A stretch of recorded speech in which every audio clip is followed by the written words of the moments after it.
Okay, तो हम कर रहे हैं pair of linear equation in two variable chapter से एक्सरसाइज नंबर 3.3 का क्वेश्चन नंबर 2 का question number 5 class 10 CBSE.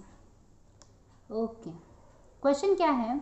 A lending library has a fix charge for the first 3 days and an additional charge for each day thereafter.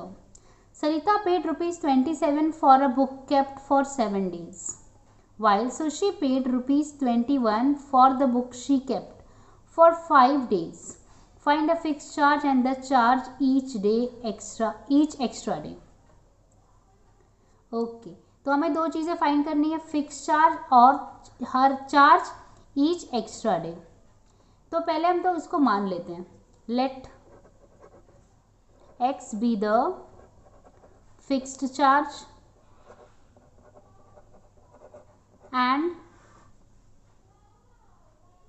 and charge for each extra day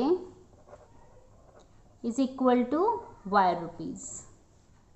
ठीक है, ऐसे हमने मान लिया। अभी देखो मैं क्वेश्चन समझाती हूँ कि कोई एक लाइब्रेरी है जहाँ से अगर आप बुक लेते हैं ना तो आपको फर्स्ट 3 days का एक फिक्स अमाउंट तो भरना ही पड़ेगा। तो वो हमने एक्स मान लिया कि फिक्स अमाउंट जो भरना है आपको एक्स रुपीज़ है। एंड उसके बाद कुछ एडिशनल चार्ज होगा हर दिन का, तो वो हमने क्या ले लिया है, वाई ले लिया है।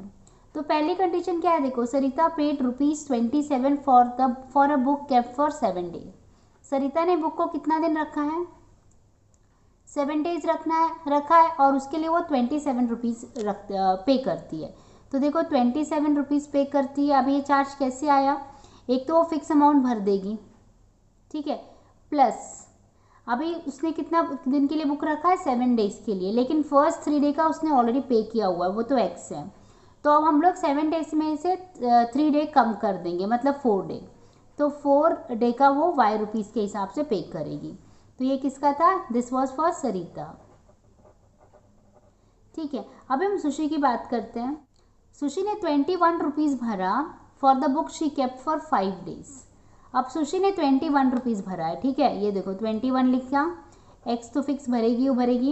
अब 5 days के लिए रखा, उसमें से 3 दिन का तो इसमें से निकल जाएगा, तो बचे हुए 2 दिन का वो वाई रुपीज़ के हिसाब से भरेगी। तो ये हुआ सुशी का। ठीक है, अब हमें क्या करेंगे, देखो हम एलिमिनेशन मेथड यूज़ कर रहे हैं, तो यहाँ पर x में से x को हम कट कर सकते हैं, मतलब अगर सब्ट्रैक्शन कर देंगे ना तो ये काम हमारा हो जाएगा। इसको हम इक्वेशन नंबर 1 दे देते हैं, इसको इक्वेशन नंबर 2 दे देते हैं। तो हम लिखेंगे सब्ट्रैक्टिंग इक्वेशन 1 फ्रॉम 2। तो ये 2 में से हम 1 को माइनस कर देंगे, तो पहले मैं 2 लिख देती हूँ।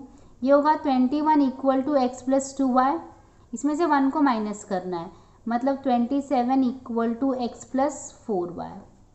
Negative negative and negative. Okay, अभी देखो 27 में से 21 अगर हम निकालेंगे तो कितना बचेगा, 6 बच जाएगा नेगेटिव, और यहाँ पे एक्स एक्स कैंसिल, -4 में से 2 चला जाएगा तो -2y बचेगा।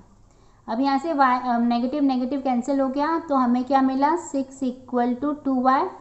तो y क्या मिला हमको, y इक्वल टू 6/2। तो y का वैल्यू क्या आ गया हमको, 3। ठीक है, अब हम कोई भी एक इक्वेशन में y इक्वल टू 3 रख देते हैं। ठीक है, तो चलो हम रख देते हैं इक्वेशन नंबर 2 में। तो हम लिखेंगे put y equal to 3 in equation 2। ठीक है, तो हम इसको कैसे लिखेंगे, 21, देखो इक्वेशन 2 क्या है, 21 equal to x plus 2y, 21 equal to x plus 2y। 21 हम ऐसे लिखेंगे, x भी ऐसे लिखेंगे, और यहाँ पर 2 भी ऐसी, और y की जगह पे 3 रख देंगे। तो ये क्या हो जाएगा, 21 इक्वल टू एक्स प्लस 6। तो फिर x का वैल्यू क्या आएगा, 21 माइनस 6, तो मतलब x इक्वल टू 15। तो मतलब फिक्स चार्ज हमें पता चल गया, वो है 15 rupees. Therefore fixed charge is equal to 15 rupees and charge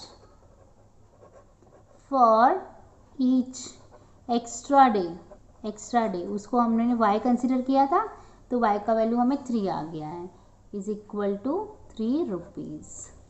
ठीक है, तो यहाँ पर क्वेश्चन ख़त्म हो जाता है। आई होप आपको समझ में आ गया है। Thank you for watching.